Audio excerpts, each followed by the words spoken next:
You first.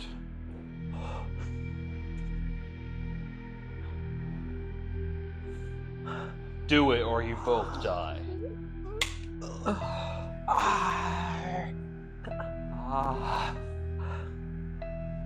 You're next.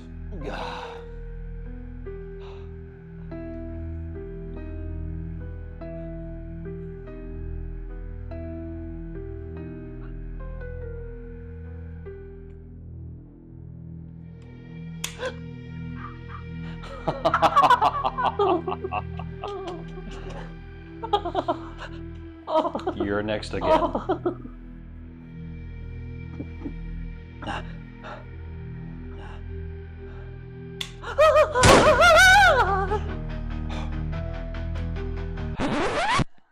Cut. Have you noticed how clean the floor is? It's because you all suck. Unimaginative, flat, unbelievable. Except for you. You're pretty good. Oh, really? No, idiot. I was acting when I said that. That's how you act. Idiots. All right, clear the set. That's another thing. This set is awful. All right, Dan, come in to do the rest of the video. Idiots. Where's Alec Baldwin when you need him? The Deer Hunter is the 79th best film of all time, according to the American Film Institute. And apparently, from what I've read online, has led to 28 different people playing a game of Russian roulette and killing themselves. Don't play Russian roulette. The Deer Hunter tells a gripping story of American men and women before, during, and after the Vietnam War. The movie is 3 hours long, with each hour being devoted to one of the 3 acts. The first act is about character introduction. The second act is all about the brutality these characters suffer in the middle of the Vietnam War, and heavily features highly charged games of Russian roulette. And the third act focuses on how all the characters introduced in Act 1 handle the trauma of Act 2. The film was directed by Michael Cimino and features a heavily recognized cast, including Robert De Niro, John Cazale, Christopher Walken, Meryl Streep, and John Savage. Very early on, my wife and I noted to each other how young Meryl Streep and Christopher Walken are. Turns out Meryl Streep was 28 years old and Christopher Walken was 35. Not exactly super young, but compared to the movies that we know Streep and Walken from, it was interesting to see them this young. Incidentally, Christopher Walken earned Best Supporting Actor Oscar, and Streep earned her first Oscar nomination in this film. Interestingly, John Wayne presented these awards in his final public appearance before he passed away. Also of note, John Cazale was dying from cancer during the filming of this movie. Michael Cimino was aware of this from the very beginning, although the studio was not. Once the studio realized this, they contemplated cutting him from the film. However, when Meryl Streep heard of this, at the time she was romantically involved with John Cazale, she pitched a fit and said, "If you cut him from the film, I quit." The studio decided to proceed with John Cazale. They filmed all of his scenes first, and were able to complete the film the way that Michael Cimino wanted it to be seen. Unfortunately, John Cazale passed away before he could ever see the final film. Despite an all-star cast, there is one minor role that really interested me. Take a look at this. Champagne, perhaps? No. Don't say no. When a man say no to champagne, he say no to life. Let's talk about this guy for a minute. This is Pierre Segui playing the role of Julien. Julien is a minor yet memorable character in the film. He's portrayed as a well-connected expatriate, deeply entrenched in Saigon's nightlife. He's always looking to add to his fat stacks of cash, and he comes across as a hedonistic opportunist. Even more interesting is Pierre Segui himself. After fighting in the French army in Indochina, he never left Asia. He had been a French military pilot in Indochina in the 1950s, later operating a small aviation company in Vietnam. He also went on to own multiple restaurants, including the famous Metropolitan in Bangkok, Thailand. During the filming of The Deer Hunter, which was filmed in Thailand, the cast and crew often ate at his restaurant. So basically, he was paid to act as himself in this movie and was included in one of the best films of all time. He got to hobnob with the cast at his restaurant. Pretty good deal. He also featured a small role in the top 100 film Apocalypse Now. So this guy really knew how to pick his moments. And finally, what I find most interesting about him in the context of The Deer Hunter is he admitted that he had a friend who died while playing a game of Russian roulette. Which leads me to ask, if you're watching this and you've played a real game of Russian roulette, I would love to know why. Other than having a death wish, I don't know why anyone would voluntarily play. Winners only need to play. Not to sound like a jerk, but if you lost a game of Russian roulette, I don't really need to hear about it. Let's talk about the first act, Act 1. Have you ever read a super long, unabridged book? Back in my early 20s, when I had significantly fewer responsibilities than I do now, I decided to read some of the best books of all time. Are you sensing a theme here? I like the best books, the best movies. Anyway. So I decided to read the unabridged versions of books like The Count of Monte Cristo, War and Peace, Gone with the Wind, and Still Hungry After All These Years by Richard Simmons, to name a few.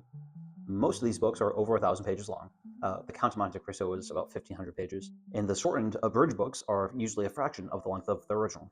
Something that I discovered is, while the highlights of both versions are the same, in the unabridged versions, the long books, the quote-unquote boring parts that lead up to the highlights of the book make the highlights much more vibrant and immersive and more interesting to me, the reader. That leads me back to Act 1 of The Deer Hunter. I've read a lot of complaints by folks online that complain that the whole first act of the movie is way too long and doesn't progress the story. I think they're kind of missing the point, though. The story is not progressed because it's not supposed to be progressed. The whole point of the first hour is to introduce us to the characters and really sets the stage for Act 2 and 3. The purpose of this whole first hour is to establish a close connection to who we're watching. We are introduced to a group of regular American young adult friends. Michael is played by De Niro, Steven is played by John Savage, and Stanley is played by John Cazale. And this guy isn't even an actor. De Niro met him at the steelworks and liked him so much that he got him a role in the movie. The men work together at the local steel mill, and on their off time, love to drink together at the local bar, and also like to go deer hunting together. They are a close-knit group, and we quickly realize that they're typical, average, young American adults. They're carefree, they love to horse around, lots of bravado, and overall just a fun bunch. The final scenes of Act 1 show the group preparing for their friend's wedding, the wedding itself, and show the send-off of the groom and his two groomsmen who are going to Vietnam, Michael, John, and Steven, played by De Niro, Savage, and Walken. There's a couple funny behind-the-scenes moments with this wedding. Firstly, the scene of the wedding was shot at a Russian Orthodox church in Cleveland, and the church congregation was primarily used to comprise the extras in the scenes to help with budgeting and really just so that they didn't have to do it themselves. Michael Cimino asked the congregation who were involved as extras to bring wrapped gifts as the setting for the wedding gifts in the scene. Well, there was some confusion, and a lot of the extras brought actual wedding gifts. Supposedly, Meryl Streep just didn't collect them and take them back home with her. I'm assuming everyone took back their own wedding gift. Secondly, there is an iconic moment during the nuptial scene where the bride spills a few drops of wine that she's sharing with her groom onto her wedding dress. According to Orthodox Russian Christian tradition, this is a bad omen, and Michael Cimino was determined to capture this on scene. So he asked the set crew to devise a special cup that would just let a few drops out of the bottom onto the bride's dress. Well, they kind of failed. The cup didn't work when it came time for shooting, and they wasted hours trying to get it to work with the scene. And Michael Cimino just got fed up with it, and just out of shot, he himself stood on a ladder and just got a regular cup with wine and spilled it himself on the bride's dress. I'm no movie director, but what a bunch of idiots. I mean, why didn't you think to do that to begin with? I mean, a whole separate...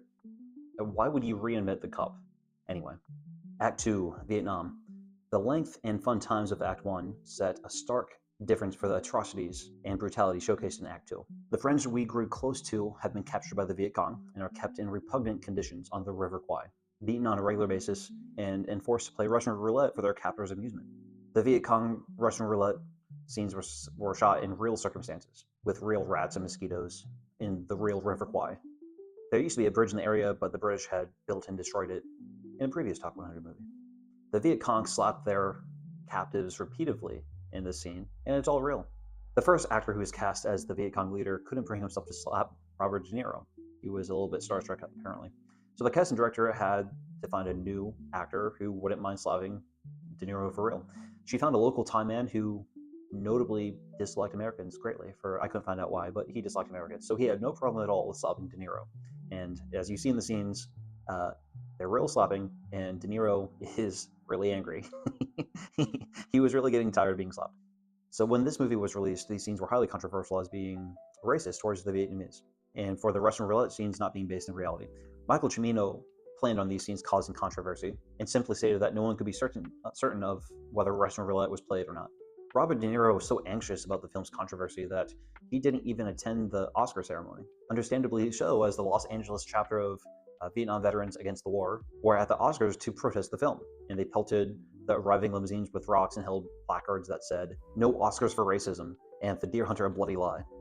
13 people were arrested at this protest. When I watched this movie for the first time, it never once occurred to me that this was like blatantly racist or anything along those lines. When I was watching these scenes with our friends being held captive on the River Kwai, it never felt like Vietnamese versus Americans. It felt more like captors versus captives.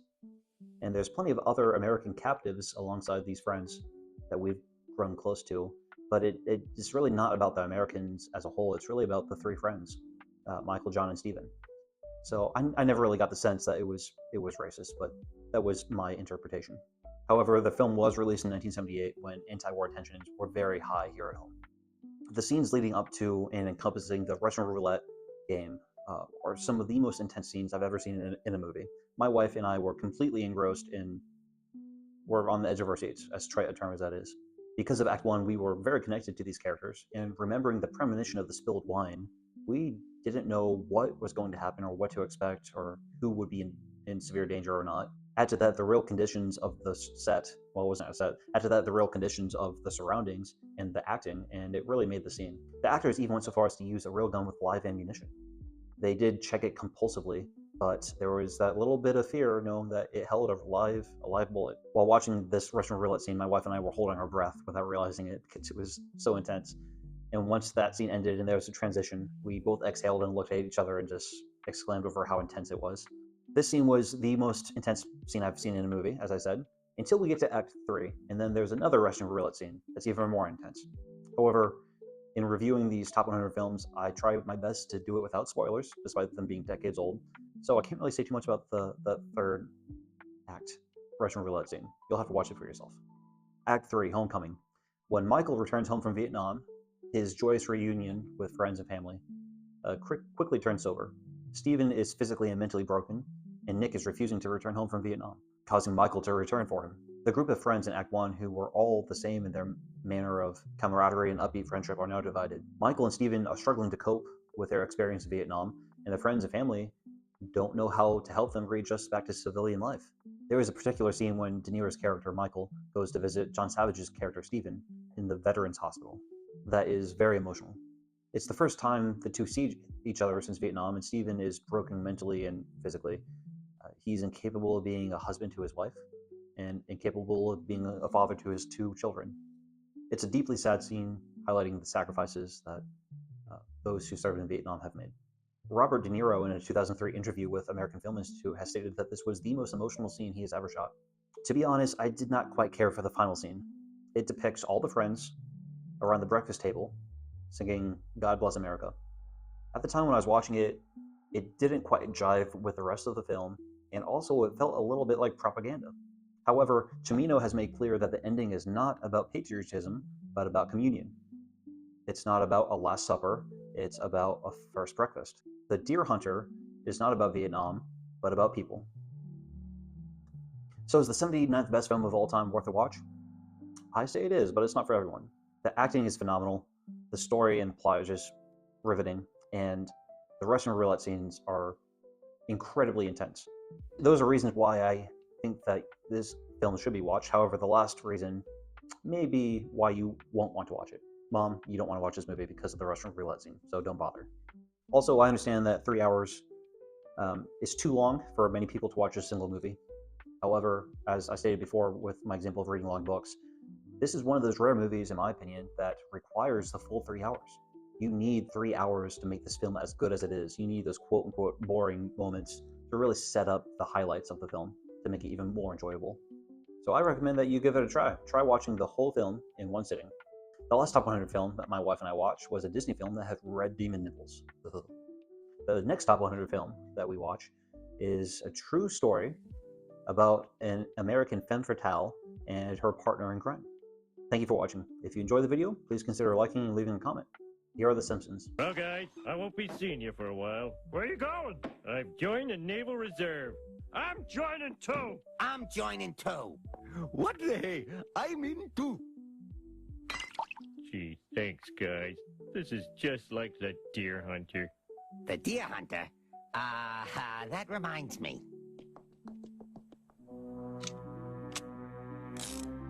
Didimo! I'm sorry, guys. We're shutting down for a while. Sorry.